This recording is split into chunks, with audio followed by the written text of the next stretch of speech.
Hi, I'm Brenda Bear, and welcome to my little yarny fiber arts show and tell type channel about crochet, knitting, and spinning stuff. Today I'm going to show and talk a little bit about one of the spinning wheels that I have. This is an Ashford Elizabeth. From what I understand, this wheel is no longer being manufactured by Ashford. They had another Ashford Elizabeth that they made up until a few years ago. That was the Elizabeth II. From everything that I've tried to do to identify this wheel, I'm pretty sure that this is not the 2, it's just the Elizabeth. And then they made another Ashford Elizabeth with a larger drive wheel. But again, I don't think that wheel is available any longer. What is cool about the Ashford wheels is that a lot of the parts are still available, or kind of compatible from one wheel to the next. For example, the bobbins for this wheel will work with the Ashford traditional wheel. I don't have it with me here, but I had another Ashford traditional that I have showed on this channel that I had fixed up, but I have passed that along to my mom, so I no longer have it here to compare with. But the bobbins I could use for either one, and other parts and things, maintenance stuff is still available from Ashford. And I forgot to say this at the beginning of one of my other videos with another brand of wheels, but I am not sponsored. I am not a dealer. This is just a wheel that I had purchased secondhand for myself. So yeah, I'm not best equipped or to answer a lot of technical questions, and don't represent that company in any way. I just like the company. So I guess that's out of the way, I'll start showing a little bit more, and I might move you guys up a little closer so you can better see what I'm trying to explain. So this wheel is really cool because it can be set up for a double drive setup. So that means you have the drive band goes around drive wheel a couple times, and so one strand is around the end of the bobbin and the other goes around the swirl, and that setup is found a lot more on older or antique wheels, so I really like that. The other option for setup is it can be in Scotch tension, so you would have just one wrap around with the dry band instead of 2, and I'm just gonna see, there's a little spring here on a line in this little tension knob here. Sorry. And so when it's set up for Scotch tension, this comes around bobbin, and there's a little cup hook right there, and then that's how you would adjust your tension. So this knob here is what adjusts the tension on the drive band. All right, so we're here over this part of the wheel. So this is the mother of all and maidens, and this was that knob that I was showing to adjust the tension on the drive band. This is not a knob, this is an orifice hook. So you use this to move you back up here. Hold on. No, if you're not familiar with spinning, this little orifice hook is used to, when you don't have the thread already in there, and there's a little hole right there where you can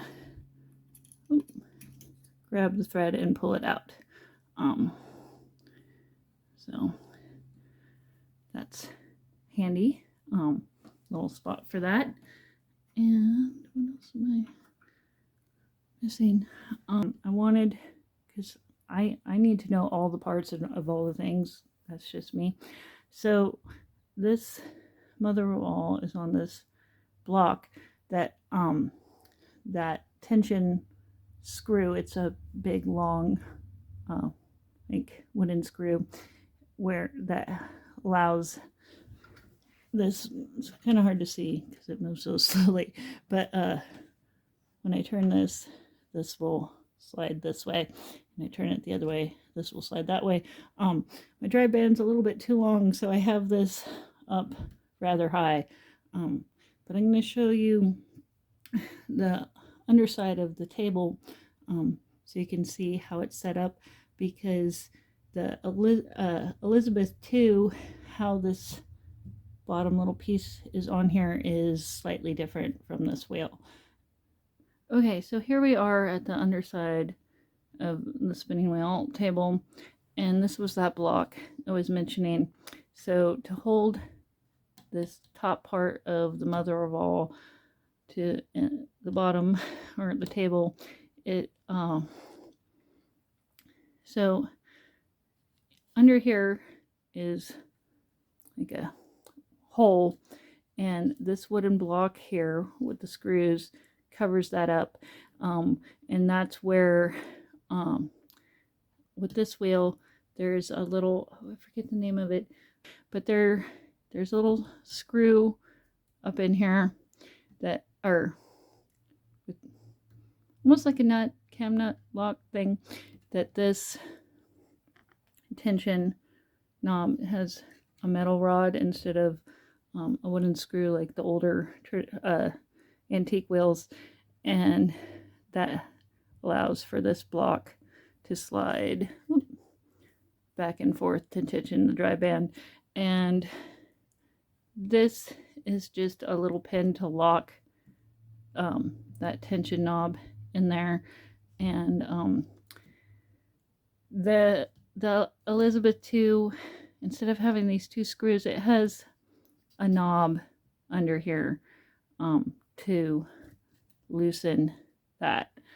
But since mine's not like that, it's kind of hard to explain.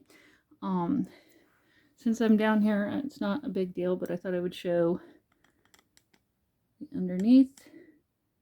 If you guys are curious how that's all attached. This little black piece here is just a little Allen wrench.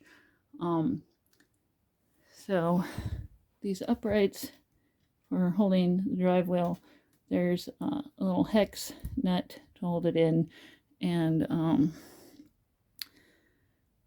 let's see here, and then oops, the legs here slide in, and there's a little screw right there to lock in that back leg or the back legs. So not important really, but I appreciate stuff like that, so hopefully that helps somebody. And I'm gonna pause you again and move this around.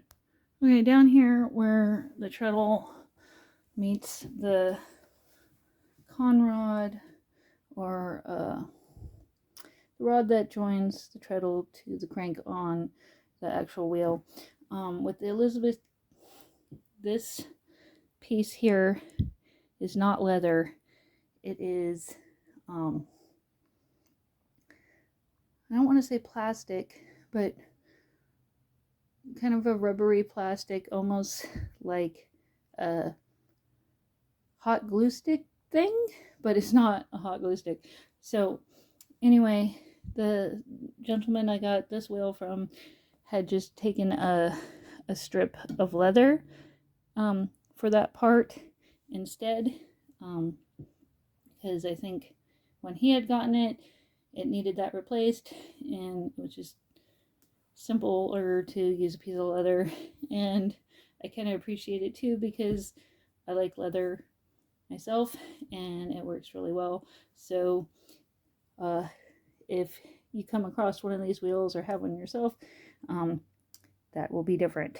Some of the older Ashford traditional wheels had leather, not just a little strip like this. It was like about an inch or so wide. So not bad. It still functions. I'm not quite sure why they switched over from leather to a weird plasticky rubber thing, but apparently I guess that works. So that's a little different with my specific wheel. Since I'm down here, I thought I would show, I should have showed it before when I was up by the flyer, but this is what one of the double drive bobbins look like. These are still available from Ashford, and let's see here.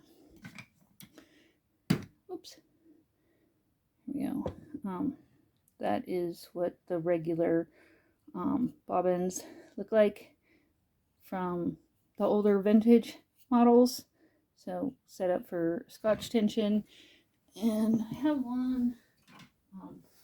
So if you do order or get more bobbins from Ashford, so this is a newer, where am I?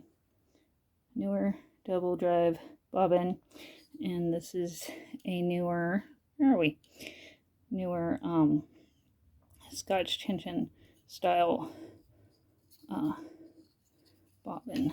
So hopefully you guys can see. And this one is not lacquered finished. This one has lacquer on it. And I'm gonna turn the wheel around and show you the back side. I'll be right back. Okay, before I move you back up to see the rest of the wheel, I thought I'd just show this is what the treadle looks like, and I'll be right back again. Okay, so this is the wheel turned around from the back side, so hopefully you can get an idea of what it looks like.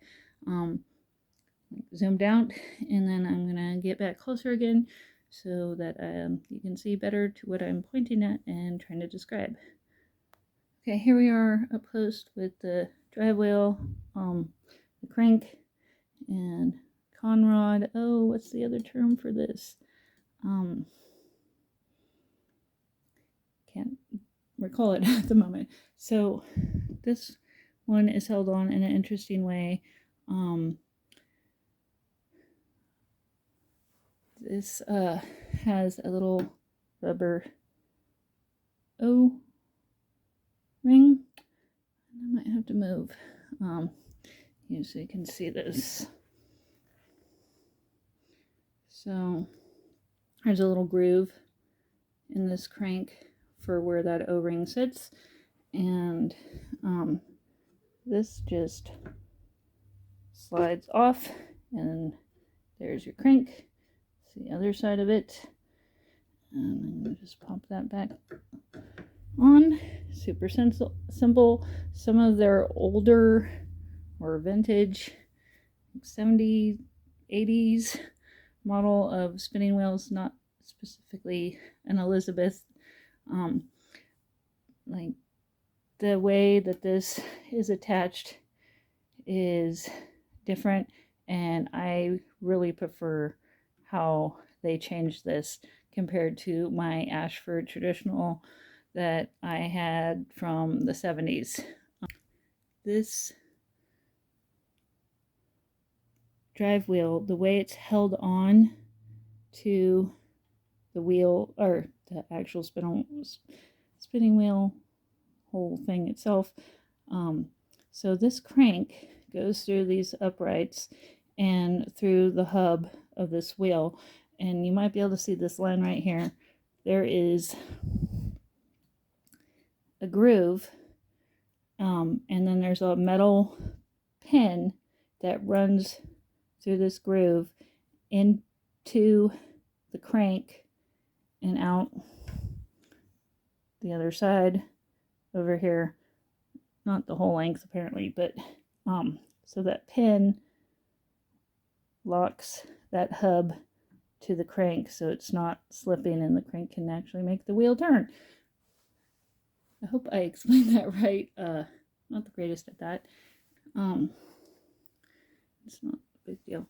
But down here with that, the other end of this rod, our crankshaft or conrod, this piece of leather on here, there's a little screw, and there's a little hole in here, and you just put a little piece of leather up in there and down into part of the treadle, and there's a little screw right there. And I like to see all kinds of parts that people don't care about. So this wheel, the groove where the dry band is just like a curved dip, which is fine, but just thought you might want to see that. I have another antique spinning wheel where instead of it just being one kind of indent groove, it's got 2 grooves for each strand. So if that's important to you, I don't know why it would be, but that's why I thought I would show it. And so this is the whirls for changing how fast the flyer spins, which each press of the pedal, or in relation to how many times the drive wheel goes around. With this one, there are 2 speeds, so this one's a little faster, and then the wider one is just a little bit slower. Can't remember specifically with this wheel, but I think on this setting it's around 8.5 to 1, somewhere around there. I have a few different wheels, so I'm not 100% certain, and I can't remember at all what this one is. I'd have to actually sit down and figure it out. So that's what the back side of that is. So these bearings are, they kind of feel like plastic, but I want to say they're a different material, like graphite. I could be wrong on that. So way this comes out. So these maidens, there's screws under here, and you don't want them super tight because you want to be able to twist that a little bit, and then you can take that off. Stay. So here is the whirl. Hopefully we can see. So that's what it looks like. Some spinning wheels have this where you screw on. This one just has a little flat edge that I can't get to focus. Okay, so this is kind of cattywampus, but so this, I thought I would try to show this whirl instead of screwing on to this rod here, has a little, well, you can see it, D-shaped. There's a little flat edge, and it just slides on there. So that's what it looks like. And I'm going to line that up. Oops, I had to go around the other side because I can't see what I'm doing. Okay.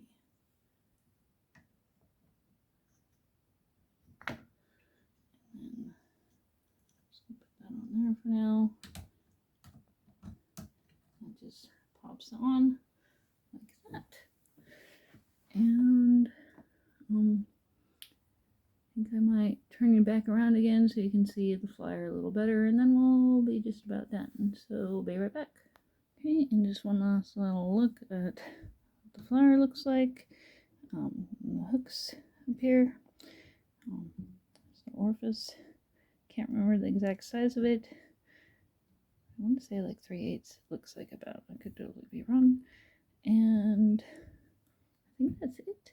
Hope this helped. If you have any questions, I'll do my best to answer. But again, I don't represent Ashford. I'm not sponsored. I'm not a dealer. Just the person with a spinning wheel that I like. So hope you have a wonderful whatever it is when you watch this. And take care. Bye.